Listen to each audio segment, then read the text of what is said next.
The Sound of Dow podcast is also available to listen to on iTunes, Spotify, and Audible. Also, the video version of this podcast will be available on a free speech website called Rumble. If you guys didn't know, Monday's episode of the podcast was a Rumble exclusive. I could not post it on YouTube because it talked about the Capitol, and that's just not allowed on YouTube. So go check the link in the description to check out my Rumble channel, and thank you very much for watching. What is going on, ladies and gentlemen, and welcome back to the Sound of Dow. Happy Thursday, everyone. How are we all doing? So we are just 6 days away from the inauguration of Joe Biden and Kamala Harris, and which one's the real president and which one's the real vice president, we know the answer to that. But no conspiracy theories about Trump using martial law or the military, guys. I'm just letting you know right now, it's not happening. Joe Biden's going to be inaugurated in 6 days, okay? Now, the topic of this podcast is like, what should the people who voted for Joe Biden expect? Because we all know what this is going to look like, how this is going to go, especially with the Democrats holding the Senate now, basically, too. Now, believe it or not, this country, the electorate in this country is still largely controlled by moderates, okay? It might seem like this country is going very far to the left, and don't get me wrong, it is. But the majority of voters in this country that are swing voters are moderate voters. And fraud or not, rigged election aside, many moderates, so-called moderates in this country, fell for it and voted for Joe Biden, okay?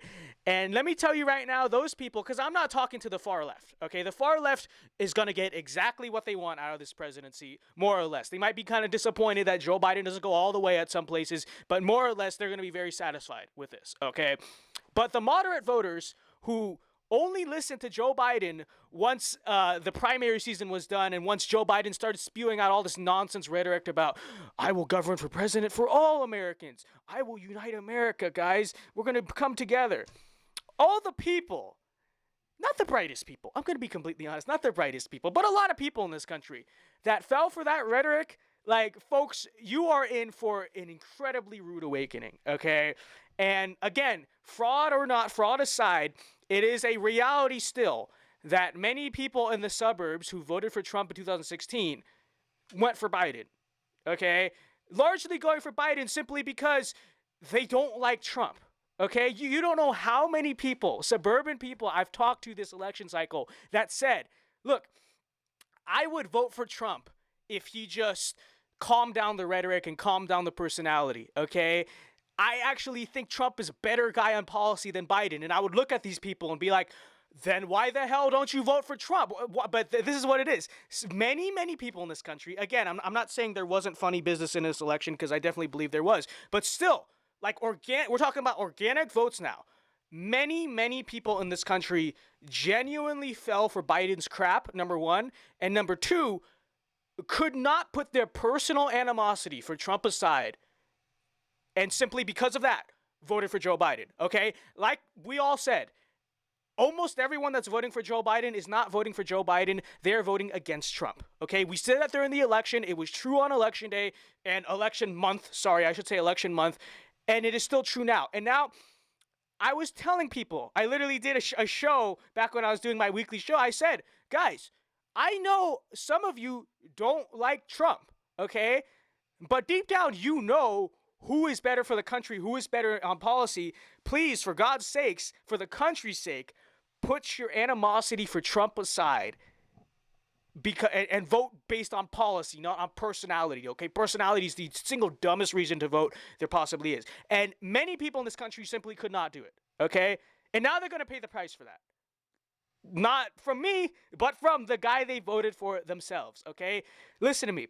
All the moderates who voted for Joe Biden simply out of spite for Trump, like, don't get me wrong, a lot of people, believe it or not, you guys might not think this, but it is a reality that many people in this country, including registered Democrats, do not like how far left the Democratic Party has gone. Okay, many people in this country think that the party's gone way too radical, and they really are not down for the AOCs and the Bernie Sanders of the world. Okay, they simply just hate Trump so much because he talks mean, that they were willing to go vote for the Democrat still, just simply based off that personal animosity. Okay, and to those people, folks, Now you're gonna get it, okay? But you know what? Maybe this needs to happen, okay?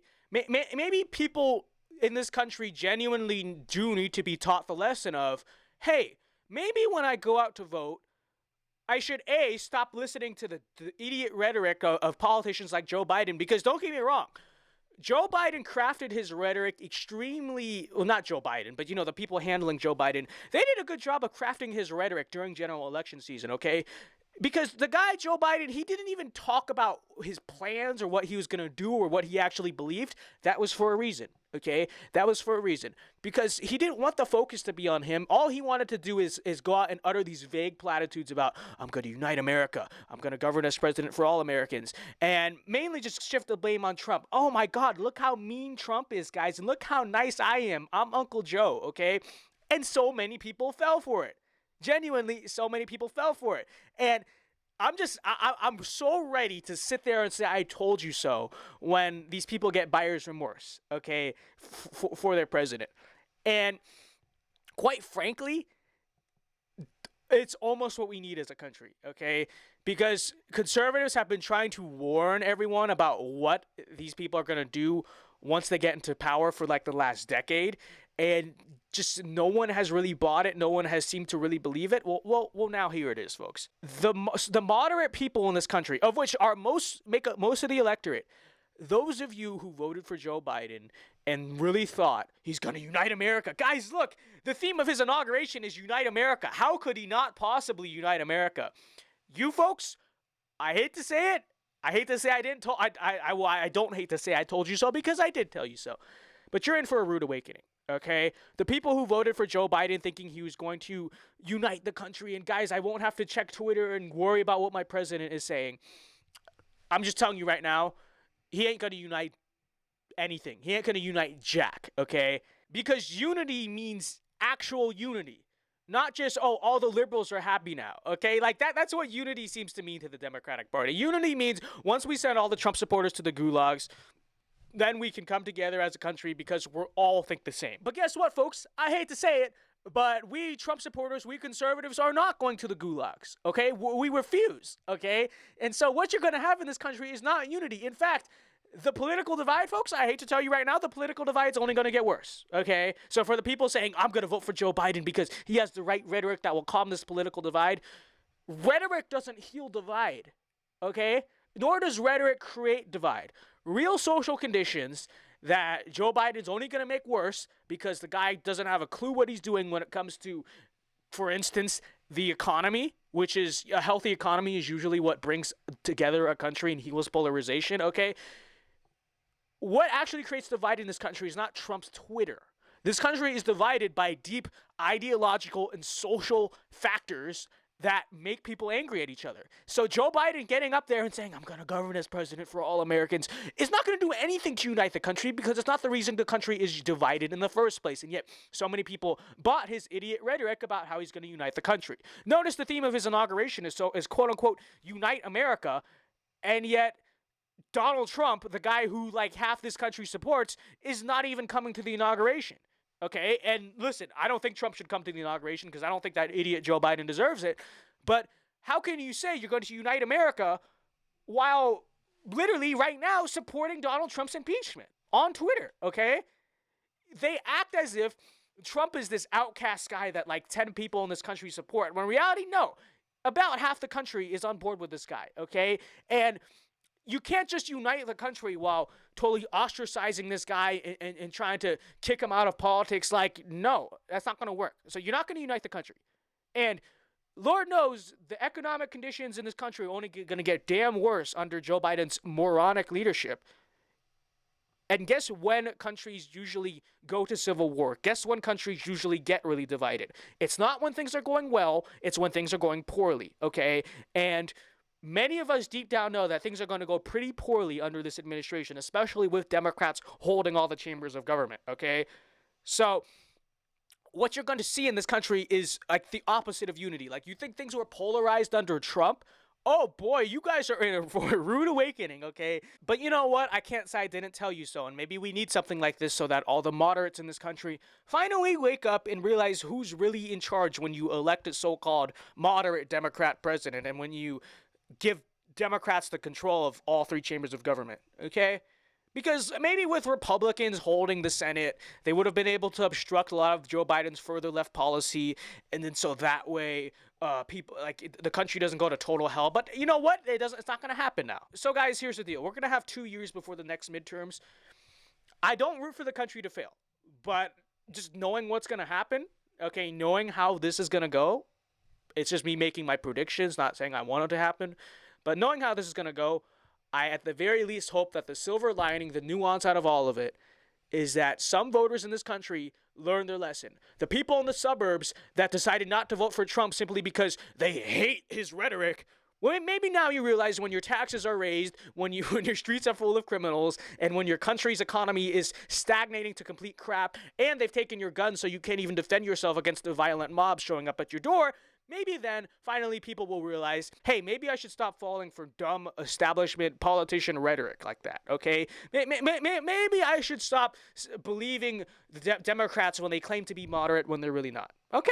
So it's all happening, folks. I think the next 4 years are going to be full of, I told you so. It's going to be a lot of I told you so from our side. Okay. Oh, and oh boy, when Joe Biden inevitably collapses after like 2 seconds in office, oh, when that woman is the, oh my,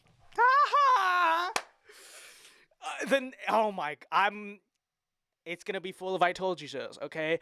Now, all I can hope is hopefully they don't pack the courts and rig the electoral system and go through with their radical plan on illegal immigration so that it is still possible for Republicans or whatever party replaces the Republicans to still win elections. But you know what? Since the country is going to hell, at least I can say I called it. At least I can say I was right, and I'm sure you can too, okay? Because we've all been saying this stuff.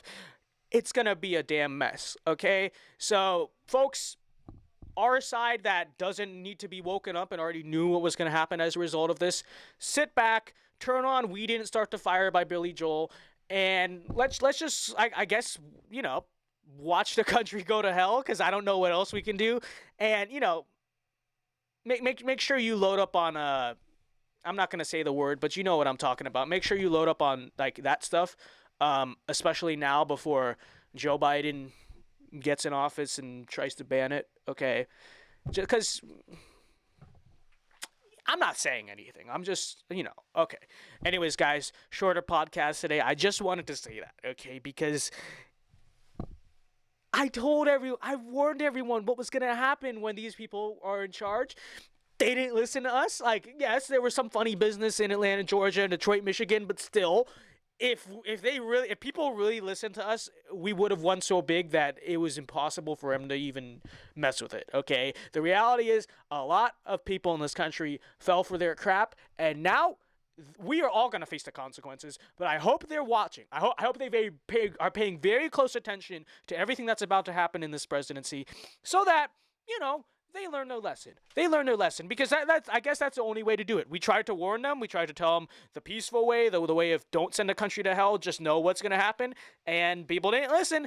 So here we are, folks. You Biden supporters, you Biden voters, most of you guys who are so moderate, you're in for a rude awakening, or we're going to find out your true colors. We're going to find out that you're not really as moderate as you claim, and this country's not really moderate as people claim. But honestly, I'm a prefer the former because I know a lot of people in this country are not actually that radical. That's the reason why Joe Biden made his rhetoric so freaking moderate during the campaign, and then now that it's over, is immediately going back to his nonsense. Yeah. That's your fault. That's on you. Anyways, guys, thank you very much for listening to this episode of The Sound of Dao. We will be back next week for Inauguration Week. I decided not to go to the inauguration. Okay, I was gonna, but it looks like, you know, I don't want to play a hand in any chaos that might happen there, so I'm just going to sit it out. But maybe we'll do a live stream or something during the inauguration. I don't know. We'll figure it out. But anyways, guys, I will see you guys probably with some videos over the weekend, and I'll see you guys back here on the podcast on Monday. If you guys are listening to this podcast on iTunes, be sure to leave it a 5-star rating. If you're listening on Spotify, be sure to follow the podcast. And if you're listening on YouTube or Rumble, be sure to leave a like/Rumble. Okay, anyway, guys, I'll see you guys in the next podcast. Thank you very much for watching, and remember, until next time, Alpha moves only. See you guys next time.